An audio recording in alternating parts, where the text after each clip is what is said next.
Good morning. News and hair oil సమర్పిస్తున్న business breakfast షోకి స్వాగతం.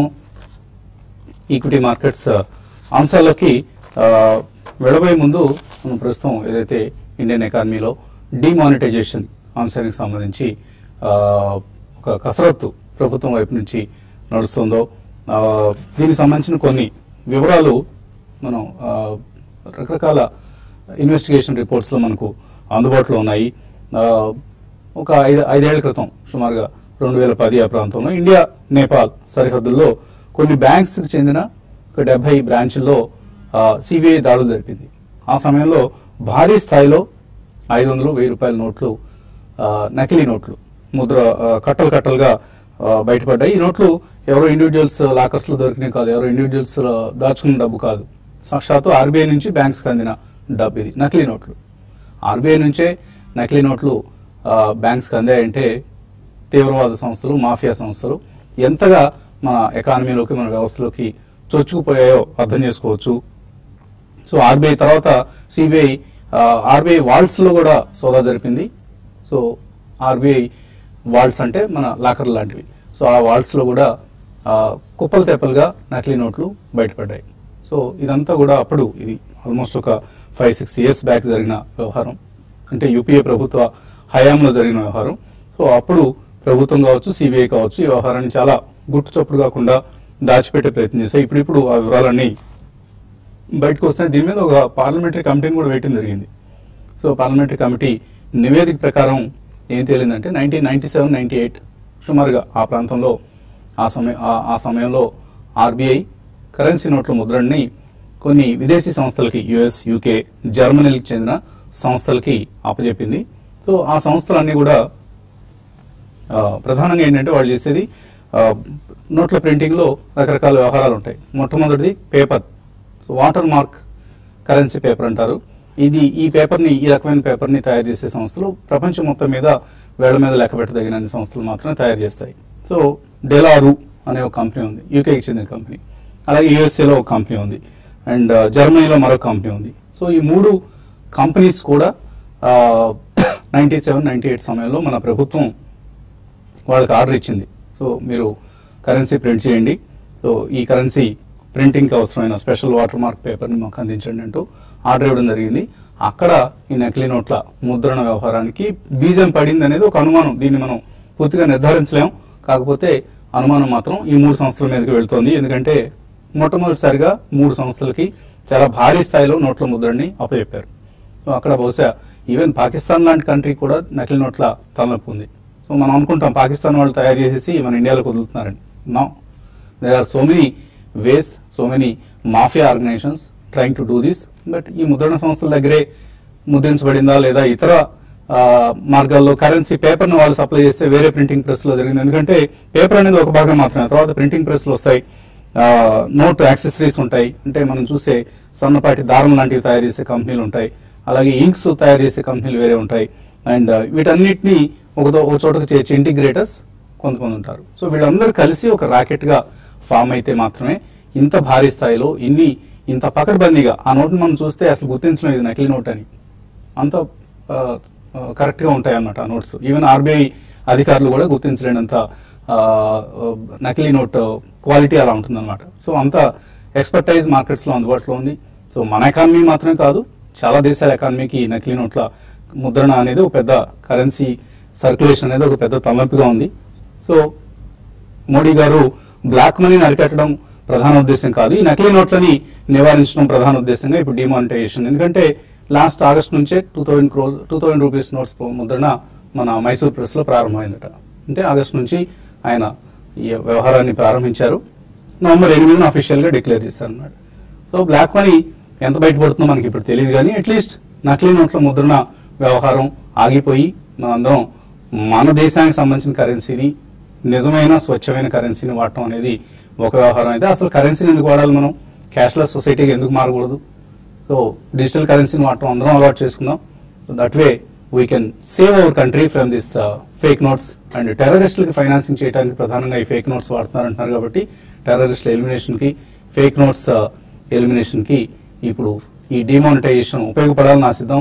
So let us cooperate with the government. ప్రభుత్వానికి సహకరిద్దాం and fake నోట్స్ని మన దేశం నుంచి తరిమి కొడదాం. ఎందుకంటే బ్లాక్ మనీ ఇప్పుడు పెద్దగా బయటపడే అవకాశాలు కనపట్లేదు. 15 లక్షల కోట్లు ప్రభుత్వం టార్గెట్ చేసింది. ఇప్పుడు మార్కెట్లో ఉన్న సర్క్యులేషన్ ఉన్న కరెన్సీని ఆల్రెడీ 11 lakh crores వచ్చేసిందట.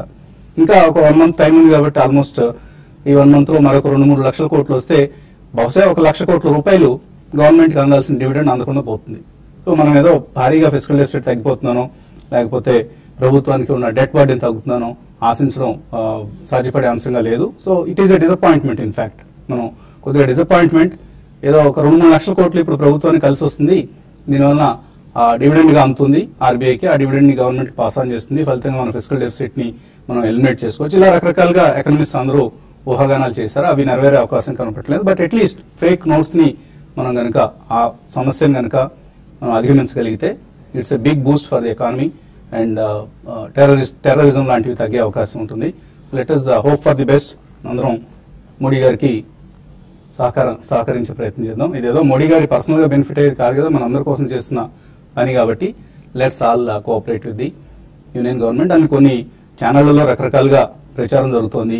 ఏటీఎంల దగ్గర పడి అప్పులు వస్తున్నారు, అందరూ చచ్చిపోతున్నారు, అందరికీ ఇబ్బందులు వచ్చేసాయి, అందరూ చాలా బాధలు పడుతున్నారు. కానీ కొద్ది రోజులు పెయిన్ అనేది తప్పదు ఇటువంటి ఒక మహాయజ్ఞాన్ని తలపెట్టినప్పుడు. సో దానికి మనం సహకరించాలి. కానీ అందరూ కూడా ఇది అందరూ చచ్చిపోతున్నారు, రోడ్లకి బారులు తీరి ఏటీఎంల ముందు నిలబడుతున్నారంటే నిలబడదాం. Let us cooperate. ఏం తప్పలేదు. చాలా మంది చాలా రకాలుగా త్యాగాలు చేసి మనకు ఇండిపెండెన్స్ తీసుకొచ్చారు. మళ్ళీ ఇది కూడా మరొక ఇండిపెండెన్స్ పోరాటం లాంటిది, స్వతంత్ర పోరాటం లాంటిది. మనం మన జనరేషన్లో చూడగలగటం కూడా ఒక అరుదైన అవకాశం. సో ఈ అరుదైన అవకాశాన్ని అందరం వినియోగించుకొని ప్రభుత్వానికి సహకరించే ప్రయత్నం చేద్దాం. నకిలీ నోట్లు ముద్రణ కావచ్చు, లేదా బ్లాక్ మనీ మినేస్ కావచ్చు, వీటన్నిటికీ ఒక విరివిడిగా తీసుకున్న ఈ డిమానిటైజేషన్ అంశానికి మద్దతు ఇవ్వాల్సిన ప్రయత్నం. అలాగే నిన్న రకరకాల ప్రచారాలు జరిగాయి. మన ఇళ్లలో ఉన్న బంగారాన్ని మొత్తం లెక్కగట్టి అరకిలో ఉంటే అరకిలో కంటే ఎక్కువ ఉంటే పట్టుకుపోతారని. సో మన అజ్ఞానం, అది మీడియాలో కూడా ఒక అజ్ఞానం ప్రవేశించింది. వాళ్ళు చెప్పింది ఏంటంటే ఐటీ రైట్స్ జరిగినప్పుడు కనుక ఎవరి దగ్గరైనా ఎంత బంగారం ఉండొచ్చు అనే అంశానికి సంబంధించి ఒక స్పష్టత. అది అరకిలో for a married woman, 250 grams for an unmarried woman and 100 grams for a male. So ఇది ఎందుకంటే ఎక్కువ ఉంటే ఎక్కువ కూడా పట్టుకొని పోరు, దానికి మనం సోర్స్ చెప్పాల్సి ఉంటుంది. ఇది నాకు ఈ మార్గం ద్వారా వచ్చింది, మా తాతగారు ఇచ్చారు, మా బామ్మగారు ఇచ్చారు, లేకపోతే ఇంకో విధంగా నాకు వచ్చింది అని ఒక వివరణ ఇవ్వాల్సి ఉంటుంది. అసలు ఐటీ రైట్ మనం ఎందుకు జరిగింది అనేది first of all question mark. దాన్ని ప్రశ్నించకుండా మన దగ్గర బంగారం ఉంటే తప్పట అని మీడియాలో రకరకాలుగా ప్రయత్నాలు నిన్న ప్రచారాలు జరిగాయి. So media should be responsible. సొసైటీకి మనం జవాబుదారీగా ఉండాల్సిన మీడియా ఇట్లా దుష్ప్రచారాలు, అసత్యాలు ప్రచారం చేయడం విచారకరం. అట్లీస్ట్ ఇక్కడ నుంచి అయినా అటువంటి దుష్ప్రచారాలకు స్వస్తి పలుకుతారని ఆశిద్దాం. అండ్ ఇక మార్కెట్స్ పరిస్థితి గురించి మాట్లాడేందుకు మనతో ఎనలిస్ట్ సిద్ధంగా ఉన్నారు. సో అంతా డిమానిటైజేషన్ గురించి మాట్లాడుతున్నారు. మీరు మార్కెట్ అనలిస్ట్ గా, ఎకనమిస్ట్ గా ఎలా తీసుకుంటున్నారు? మీరు క్యాష్లెస్ సొసైటీ అన్నారు కదా, యాక్చువల్గా డిమెటీరియలైజేషన్ కాన్సెప్ట్ స్టాక్ మార్కెట్స్ లో వచ్చినప్పుడు కూడా అది కూడా క్యాష్లెస్ ప్రాసెస్ అండి. ఇదివరకు మనకి షేర్స్, ఫిజికల్ సర్టిఫికేట్స్ అవన్నీ ఉండే, అప్పుడు డివిడెండ్ రాలేదని, లేదంటే షేర్ సర్టిఫికేట్స్ పోయినాయి అని, కొరియర్ లో మిస్ అయినాయి అని చాలా గోళ గందరగోళంగా ఉండేది. ఆ తర్వాత ఇప్పుడు ఆన్లైన్ చేసిన తర్వాత, అంటే ఆన్లైన్ అంటే మొత్తం డిమెటీరియలైజ్ చేసిన తర్వాత ఇప్పుడు ప్రాసెస్ అంతా సీమ్లెస్. అంటే అసలు కొంటున్న అమ్ముతున్న డివిడెండ్ వస్తుంది, ఆటోమేటిక్ గా అయిపోతున్న ప్రాసెస్, ఎవరికి తెలియని కూడా తెలియట్లేదు అనమాట. ఎట్లయితే ఆ టైంలో జరిగిందో అది ఒక స్టాక్ మార్కెట్ సంబంధించిన అంశం, ఇది మొత్తం కంట్రీ మొత్తానికి డిమెటీరియలైజేషన్ జరుగుతుంది. అది ఇప్పుడు ఎలా అయితే మనం ఆ బెనిఫిట్స్ ఇప్పుడు స్టాక్ మార్కెట్ ఎంజాయ్ చేస్తున్నాం డిమెటీరియలైజేషన్ వల్ల. ఇప్పుడు మనకు కోట్ల మార్కెట్ క్యాప్ అయింది మార్కెట్ అంటే, ఎఫ్ఐఎస్ అందరూ కూడా ఇండియాలో ఇన్వెస్ట్ చేస్తున్నారంటే ఫ్రాంక్లీ చెప్పాలంటే డిమెటీరియలైజేషన్ వల్ల అనుకోవచ్చు. ఎందుకంటే ఫిజికల్ సర్టిఫికేట్స్ ఉంటే ఎఫ్ఐఎస్ ఎంత అగ్రెసివ్ గా ఉండేవాళ్ళ అనేది కూడా పెద్ద డౌట్. ఎందుకంటే ఫేక్ సర్టిఫికేట్స్ వచ్చి ఉండే ఆ రోజుల్లో, షేర్ సర్టిఫికేట్స్ ఫేక్. ఇప్పుడు అవన్నీ పోయి ఇప్పుడు మన మార్కెట్ అభివృద్ధి చెందుతుందంటే మొత్తం డిమెటీరియలైజేషన్ అవడం వల్ల. ఇప్పుడు కరెన్సీ పరంగా కూడా ఇప్పుడు అదే జరగబోతుంది. ఒక ఓవరాల్ ప్రాసెస్ ఒక 2-3 months లో అయిపోవచ్చు. తర్వాత ఒక 6 months కొద్దిగా అటు ఇటు అడ్జస్ట్మెంట్స్, తర్వాత 1-2 years తర్వాత మాత్రం చాలా మనకి బెనిఫిట్స్ కనపడే అవకాశం ఉంది. ఎట్లయితే స్టాక్ మార్కెట్ సైజ్ పెరిగిందో అలాగే ఎకానమీ సైజ్ కూడా పెరిగే అవకాశం చాలా కనపడుతుందండి. సో మార్కెట్స్ పరిస్థితి, మార్కెట్స్ లో మనం హైయర్ లెవెల్స్ సెల్లింగ్ చూస్తున్నాం, మళ్ళీ లోవర్ లెవెల్స్ లో కొద్దిగా బయింగ్ వస్తుంది. కొంచెం కన్ఫ్యూజ్ గా ఉన్నాయి మార్కెట్స్ కూడా. గ్లోబల్ ఫ్యాక్టర్స్ కంటే ఆఫ్ కోర్స్ లోకల్ ఫ్యాక్టర్స్ ఎక్కువగా కనిపిస్తున్నాయి? చాలా ఫ్యాక్టర్స్ ఉన్నాయండి. గ్లోబల్ లో కూడా ఒపెక్ మీటింగ్ నిన్న ఆయిల్ ప్రైస్ పెరిగేలాగా ఏదైతే ఆయిల్ ప్రొడక్షన్ కట్ చేయడం అనే డెసిషన్ ఉందో 8 years తర్వాత జరిగింది, 2008 తర్వాత జరిగింది. అది చాలా మంది ఎక్స్పెక్ట్ చేయలేదు ఈసారి ఇట్లా అవుతుందని. దానివల్ల ఏంటంటే ఇప్పుడు ఆయిల్ ప్రైస్ తక్కువ ఉండటం వల్ల ఏంటంటే ఇండియాకి ఫిజికల్ డెఫిసిట్ పాయింట్ ఆఫ్ వ్యూలో కానీ current account deficit point of వ్యూలో కానీ చాలా రకాలుగా పనికి వచ్చింది అనమాట. ఇప్పుడు ఏంటంటే ఒక్కసారిగా మళ్ళీ ఆయిల్ కానీ $50, $60, $70 అట్లా పైకి వెళ్తే మళ్ళీ ఒకసారి మన డెఫిసిట్ పరంగా మనం ఏమైనా వీక్ అవుతామా, దానివల్ల మళ్ళీ కరెన్సీ అంటే రూపీ ఏదైనా ఇంకా వీక్ అవుతుంది అనేది ఒక పెద్ద మేజర్ అన్సర్ అండి. సో అంటే ఇంటర్నేషనల్ ఏమో ఆయిల్ ఒకటి, 2 ఫెడ్ రిజర్వ్ మీటింగ్, ఈ 2 మేజర్ ఫ్యాక్టర్స్ అండి. లోకల్ పరంగా చూస్తే ఇటు డిమానిటైజేషన్ ఇవన్నీ ఉన్నాయి. సో మార్కెట్ కి టూ మెనీ ఫ్యాక్టర్స్ అయిపోయినాయి అనమాట ఇప్పుడు డైజెస్ట్ చేసుకోవడానికి. అందుకని ఒక 100-200 పాయింట్స్ లోనే రేంజ్ లోనే ఉండే అవకాశం కనపడుతుంది. అగ్రెసివ్ పోర్ట్ఫోలియో అలొకేషన్ కి ఇంకా కొద్దిగా టైం ఉండొచ్చు ఏమనంటే మనం అనుకున్నట్టు ఉన్న వాటిలో ఒక 40-50% ఇన్వెస్ట్ చేసి మిగిలిన 40-50% వెయిట్ చేయడమే బెటర్ అని అనిపిస్తుంది. ఓకే అండి. So 200-day moving average 8165, 50-day moving average అలాగే 20-day మూవింగ్ యావరేజ్, వీటిని అధిగమించేందుకు నిఫ్టీ చాలా తంటాలు పడుతుంది. 8200 ఎస్పెషల్లీ చాలా ఒక స్ట్రాంగ్ రెసిస్టెన్స్ గా మనకు కనిపిస్తుంది. అక్కడి నుంచే ఎప్పటికప్పుడు వెనక్కి వస్తుంది. ఎంతకాలం ఇంకా ఈ పరిస్థితి? ఐ థింక్ మొన్నటి ర్యాలీ చూసినాక ప్రాబ్లీ మనం అనుకున్నాం నిన్న ఐ థింక్ 8215 ఏదైతే 20-day మూవింగ్ యావరేజ్ ఉందో దాని అబోవ్ క్లోజ్ అవుతుందని స్ట్రాంగ్ గా అనుకున్నాం. బట్ ఏదైనప్పటికీ ఒక ఎక్స్టెండింగ్ టాప్ అనేది ఫార్మ్ అవటం చేసాం. బట్ డెఫినెట్లీ రేంజ్ అనేది మనకి డౌన్వర్డ్ షిఫ్ట్ అయింది. ఇంతకుముందు రేంజ్ మనం 84 నుంచి 89 అయితే అనుకున్నాం, అది ఈ స్టేజ్ లో 79 నుంచి 83 దాకా మనం చెప్పుకోవచ్చు. సో ఈ నేపథ్యంలో probably I think market is going as per charts. So నా ఉద్దేశంలో 8250 ఆర్ 8284 మేబీ హైయర్ సైడ్ వెళ్ళే ఛాన్స్ ఉంటుంది. లేదు అంటే కనుక 8165 ఈ రోజు వీక్లీ చార్ట్స్ లో కనుక 8165 బిలో క్లోజ్ అవుతే కనుక ప్రాబ్లీ ఫ్రెష్ సెల్లింగ్ వచ్చే ఛాన్స్ ఎక్కువ ఉంది. గత 10 రోజులుగా మనం ట్రేడింగ్ సెషన్ చూస్తే కనుక మార్కెట్ ఆల్మోస్ట్ మనకి 300-350 పాయింట్స్ పెరిగింది. That is because of weakest sector. మనకి ఏదైతే ఐటీ స్పేస్, ఫార్మా ఏవైతే చాలా వీక్ గా ట్రేడ్ అయినాయో లాస్ట్ కపుల్ ఆఫ్ మంత్స్ గా ఆ సెక్టర్ అవుట్ పర్ఫార్మ్ చేసింది. ఐటీ ఫర్ ఇన్స్టెన్స్ చూస్తే కనుక ఆల్మోస్ట్ 5% or 6% పెరిగింది from the bottom. And whereas oil marketing companies ఏవైతే అవుట్ పర్ఫార్మెన్స్ ఉన్నాయో గత 2 రోజులుగా కొద్దిగా అండర్ పర్ఫార్మెన్స్ చూపిస్తున్నాయి. సో ఈ నేపథ్యంలో ప్రాబ్లీ ఒక sector I think week sector ఏదైతే ఉందో ఎప్పుడైతే పెరుగుతుందో ప్రాబ్లీ నిఫ్టీని ఫాలో ఆన్ బయింగ్ అనేది కొద్దిగా కష్టంగా ఉంటుంది. సో ఈ నేపథ్యంలో 8165 ఇస్ వెరీ క్రూషియల్ లెవెల్ ఈ స్టేజ్ లో. ఇన్ కేస్ దాని కింద క్లోజ్ అవుతే కనుక మేబీ మనం మళ్ళీ డౌన్ సైడ్ వచ్చే ఛాన్స్ ఉంది. బట్ ఏదైనప్పటికీ 79 and 83 మధ్యలోనే ఎక్కువ ట్రేడ్ అయ్యే అవకాశం ఉంది. సో ప్రాబ్లీ కొద్దిగా పుల్ బ్యాక్ ఫర్ ఇన్స్టెన్స్ వస్తే కనుక సెల్ ఆన్ ర్యాలీసే మేబీ 8320 స్టాప్ లాస్ అని చెప్పొచ్చు. But bank Nifty underperformance outperformance ఇంకా కొనసాగుతుంది. ఎందుకంటే ఇది మనకి డిమానిటేషన్ రోజు ఏదైతే లో ఫామ్ అయిందో 18,143. సో ప్రాబ్లీ ఆల్మోస్ట్ మనకి దాని అబోవ్ ట్రేడ్ అవుతుంది కంటిన్యూస్ గా. బట్ దీన్ని కూడా రేంజ్ అనేది 20-day మూవింగ్ యావరేజ్ 18,943 నుంచి ప్రాబ్లీ 17,749 దాకా ఉండే అవకాశం ఉంది. బట్ ఐ థింక్ మనం కేర్ఫుల్ గా వాచ్ చేయాలి. 18,140 ఎప్పుడైతే క్లోజ్ అవుతుందో డౌన్ ప్రాబ్లీ దాని కింద I think 300-400 or maybe 500 points correction వచ్చే ఛాన్స్ ఎక్కువ ఉంది. I think fresh longs maybe short term traders అయితే అవాయిడ్ చేయాలి. ఒక 150 or maybe 200 points steep correction నిఫ్టీలో వస్తేనే ఫ్రెష్ లాంగ్స్ అటెంప్ట్ చేయొచ్చు. సో నిన్న మా ఎడిటర్ గారు హడావుడిగా నా దగ్గరికి పరిగెత్తుకు వచ్చారు. వసంత 500 గ్రాముల కంటే బంగారం లేడీస్కి ఎక్కువ ఉండకూడదు అంట కదా, అంటే ఉంటే లెక్కలు చూపించాలట కదా అని. సో నేను కూడా అప్పటిదాకా ఏమైనా ఉన్నాను, అరే ఇదేంటి నాకు తెలియకుండా, అంటే నేను నార్మల్గా ట్రాక్ చేస్తూ ఉంటాం కంటిన్యూస్గా కూర్చొని ఏం జరుగుతుంది ఫైనాన్షియల్ మార్కెట్స్లో ఎకానమీకి సంబంధించి అని. అంటే ఎక్కడో మిస్ అయ్యామే అని ఒకసారిగా గూగుల్ కొట్టి చూస్తే ఎక్కడ దొరకలేదు. సడన్ గా చూస్తే మన తెలుగు ఛానల్స్ అన్ని 500 గ్రాముల కంటే ఉండకూడదు, 250 కంటే ఉండకూడదు, 100 కంటే ఉండకూడదు, ఇలా లెక్కలు వేసేస్తున్నారు. బ్రేకింగ్ న్యూస్లు, ఫ్లాష్ న్యూస్లు, స్ట్రైకింగ్ న్యూస్లు, అన్ని రకాల న్యూస్లు వస్తున్నాయి. సడన్ గా చూస్తే ఏంటి వ్యవహారం చూస్తే ఐటీ రైట్స్ సెర్చెస్ జరిగినప్పుడు ఉండాల్సిన పరిమాణం, బంగారం పరిమాణం దీనికంటే ఎక్కువ ఉంటే ఆన్సరబుల్, అకౌంటబుల్ సోర్స్ చెప్పాలి. ఇలాంటివి మనకు తెలిసిన సమాచారం. సో అంటే మనం వ్యవహారం న్యూస్ ని ఒక ఛానల్ వేసిన కానీ మళ్ళీ మిగతా ఛానల్స్ అన్ని అదే దాన్ని టక్ టక్ టక్ టక్ దాని మీద డిస్కషన్స్, నైట్ ప్రైమ్ టైంలో డిస్కషన్స్. అందరికీ సడన్ గా హార్ట్ అటాక్లు వచ్చే వ్యవహారం. ఎందుకంటే బంగారానికి మనకి ఉన్న లింకు లంకే అందరికీ తెలిసిందే. సో అందరూ విచారంలో మునిగిపోయే విధంగా మనం ప్రవర్తిస్తే న్యూస్ ఛానళ్ల విశ్వసనీయత ఏం కావాలి, న్యూస్ ఛానళ్ల పట్ల ప్రజలకు ఉన్న నమ్మకం ఏం కావాలి, ఇవన్నీ క్వశ్చన్ మార్క్స్ గా తయారయ్యే పరిస్థితికి మనం దారి తీయకూడదు. దయచేసి అందరం నిగ్రహంతో ఉండాలి. ఒక జటిలమైన సమస్యను మనం ఫేస్ చేసే ప్రయత్నంలో ఉన్నాం. సో ఈ సమయంలో ప్రజల్ని కొద్దిగా మనం విజ్ఞానవంతం చేయాలి తప్ప కన్ఫ్యూజ్ చేయకూడదు అనేది అందరికీ విజ్ఞప్తి చేస్తున్నాం. ఇంకా చిన్న బ్రేక్ తీసుకున్నాం, బ్రేక్ తర్వాత కాల్స్ మెయిల్స్ తీసుకున్నాం.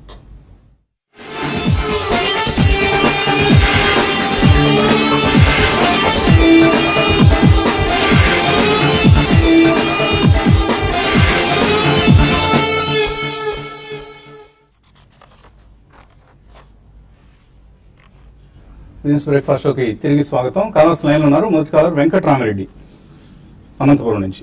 Hello sir. అడగండి వెంకటరామరెడ్డి గారు. Sir Vasanth sir, good morning sir. Morning అండి. హలో మార్నింగ్, అడగండి వెంకటరామరెడ్డి గారు. సార్ వసంత్ సార్, నేను ప్రోగ్రామ్ వేసుకుంటాను. మీరు 3 days బ్యాక్ పీజేషన్స్ కింద మీరు మోడీ గారి గురించి బాగా నెగిటివ్ గా చెప్పారు సార్. దీనివల్ల నష్టం వస్తుంది ఆయనకు అసలు ఒక ఐడియా లేదని. కానీ ఈ రోజు మోడీని పాలసీ చేస్తున్నారు. ఎప్పుడు అర్థం చేస్తాం సార్ మేము? ఎస్, మీరు అన్నది అక్షరాల సత్యం. అంటే నేను డిమానిటైజేషన్ కి ఐఎమ్ నాట్ అగెన్స్ట్ ఇట్ అండి. I only asked for remonetisation the economy very fast. So common man ఇబ్బంది పడుతున్నాడు కాబట్టి తొందరగా ఈ నోట్ల ముద్రణ కార్యక్రమం ఏదైతే ఉందో దాన్ని బయటికి తీసుకురండి. కొత్త నోట్లు సాధ్యమైన త్వరగా సరఫరా చేయండి అని చెప్పాను తప్ప డిమానిటైజేషన్ వద్దు, బ్లాక్ మనీని అందరూ దాచుకునివ్వండి అని చెప్పలేదు. సో ఆ క్లారిఫికేషన్ ఇక్కడ ఇవ్వడం అత్యవసరం. సో అండ్ నేను చెప్పాను, I'm a big fan of Modi గారు. మోడీ గారికి ఐఎమ్ నాట్ అగెన్స్ట్ మోడీ గారు, I'm not against demonetization. But demonetization వల్ల సఫర్ అవుతున్న కామన్ మ్యాన్ ప్రాబ్లమ్స్ ని అతి త్వరగా మనం పరిష్కరించాల్సిన బాధ్యత ఉంది. ప్రత్యేకించి నిన్న చెప్తున్నారు మెయిడ్స్ లాంటి వాళ్ళకి మనం క్యాష్ ఇవ్వాలి. లేదు కదా మన దగ్గర క్యాష్. సో ఆ క్యాష్ మనం వాళ్ళకి ఇవ్వకపోతే చాలా ఇబ్బంది పడతారు. మిడిల్ క్లాస్ అండ్ అబోవ్ వీళ్ళకి అంతగా ఇబ్బంది లేదండి, బట్ లోవర్ క్లాసెస్ వాళ్ళు ఇబ్బంది పడుతున్నారు. కాబట్టి వాళ్ళ ఇబ్బందిని మనం త్వరగా తీర్చాలి, డిమానిటైజ్ చేయాలి అన్నది నేను చెప్పిన అంశం. దాన్ని ఎవరైనా మిస్అండర్స్టాండ్ చేసుకుంటే క్షమించండి. But I'm for demonetization. ఇప్పుడు ఏదైతే ఫేక్ నోట్స్ మార్కెట్లో ఉన్నాయో అవి అలా చలామణి కావడం అనేది దేశానికి ఎంత మాత్రం శ్రేయస్కరం కాదు.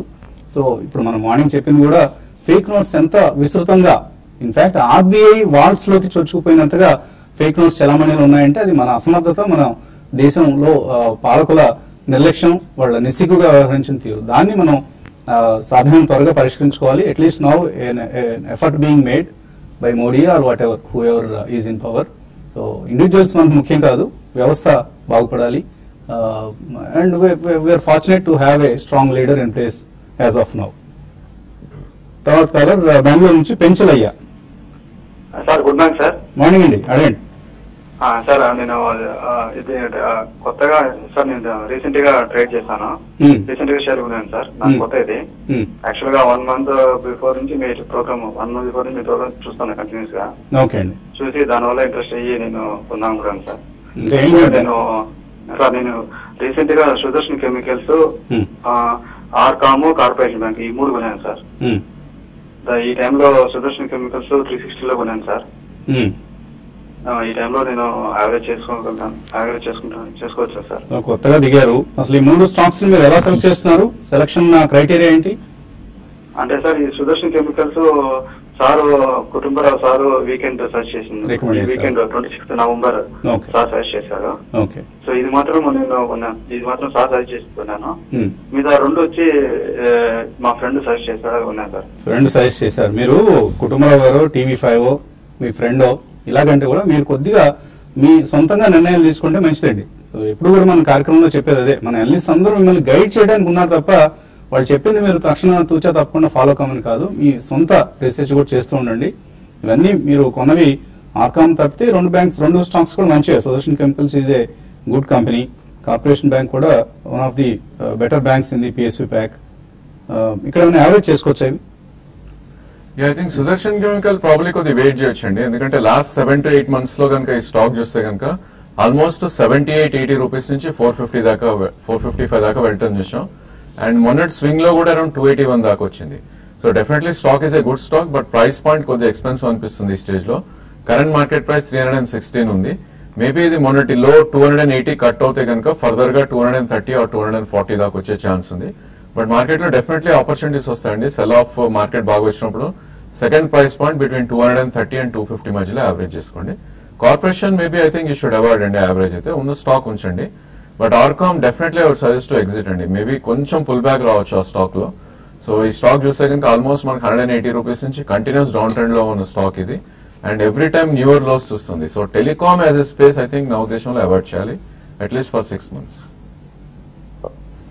తర్వాత ఈ కాలర్ కడప నుంచి ప్రసాద్.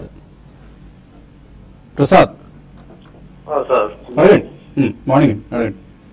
సార్ ఈ Pincon spirit A to Z infra ఒక 2 years లాంగ్ టర్మ్ తీసుకోవచ్చా సార్? ఇన్వెస్ట్ చేయొచ్చు. Pincon spirit A to Z infra. Yeah long term కే తీసుకోవాలి 2 years కంటే. ఎందుకంటే బెటర్ స్టాక్స్ చాలా ఉన్నాయండి. మీరు చెప్పిన రెండింటికంటే కూడా చాలా మంచి స్టాక్స్ ఉన్నాయి మార్కెట్ లో. సో ఆ రెండింటినీ కొద్దిగా అంత అగ్రెసివ్ వెళ్ళకపోవడం మంచిదని నా ఉద్దేశం అండి. So if he wants to be in this space say spirits manufacturing companies లో ఇన్వెస్ట్ చేయాలంటే ఏది బెటర్ స్టాక్? స్పిరిట్స్ లోనే ఉండాలి అనుకుంటే మీరు డిప్స్ వచ్చినప్పుడు యునైటెడ్ స్పిరిట్స్, ఎందుకంటే లార్జ్ కంపెనీస్ లో ఉంటే ఇంపార్టెంట్. ఎందుకంటే డిమానిటైజేషన్ వీటిలో ఏంటంటే ఈ సేల్స్ ఇంపాక్ట్ వచ్చినప్పుడు ఏమవుతుందంటే సో చిన్న కంపెనీస్ బేర్ చేయడం కష్టం అవుతుందండి. సో ప్రిఫరబుల్ లార్జ్ కంపెనీస్ లో ఉంటే బెటర్ అండి ఇటువంటి టైమ్స్ లో. ఓకే అండి. ఇంకా మనకు మెయిల్స్ కూడా మొదలయ్యాయి. మెయిల్స్ లో ప్రవీణ్ కుమార్ మెయిల్ పంపించారు. ట్రేడింగ్ కోసం తీసుకున్నాను అనుకుంటున్నారట. హెచ్పిసిఎల్ తీసుకున్నారు ఆల్రెడీ. హెచ్పిసిఎల్ కాల్ తీసుకున్నారు, డిసెంబర్ కాల్, అలాగే 460 కాల్, అలాగే గెయిల్ 420 పూర్తి తీసుకున్నారు. ఏం చేయాలి రెండు? ఐ థింక్ హెచ్పిసిఎల్ ఇక్కడ నుంచి వచ్చండి ఈ స్టేజ్ లో. ప్రాబ్లీ ఆల్మోస్ట్ మనకి స్టాక్ 480 నుంచి 440 అంటే 10% కరెక్ట్ అవటం చూసాం గత 4-5 రోజుల్లో. సో 430 అండ్ 428 మధ్యలో స్ట్రాంగ్ సపోర్ట్ ఉంది. సో ఈ స్టేజ్ లో మీరు హోల్డ్ చేయండి. ఇన్ కేస్ ఈ స్టాక్ కనుక 430 కింద క్లోజ్ అవుతాయి కనుక ప్రాబ్లీ మీరు స్టాప్ లాస్ పెట్టి ఎగ్జిట్ అవ్వండి. అదేవిధంగా పుల్ బ్యాక్ వచ్చి 470 ఆర్ 470 ఇంకా సర్జ్ అయ్యే అవకాశం ఉంది కాబట్టి కేర్ఫుల్ ఉండాలి హెచ్పిసిఎల్.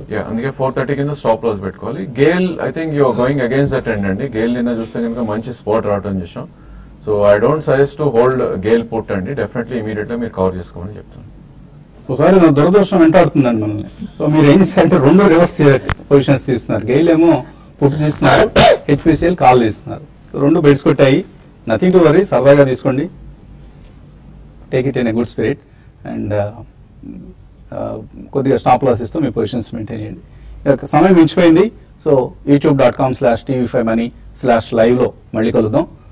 చిన్న బ్రేక్ తర్వాత కీప్ వాచింగ్ TV5.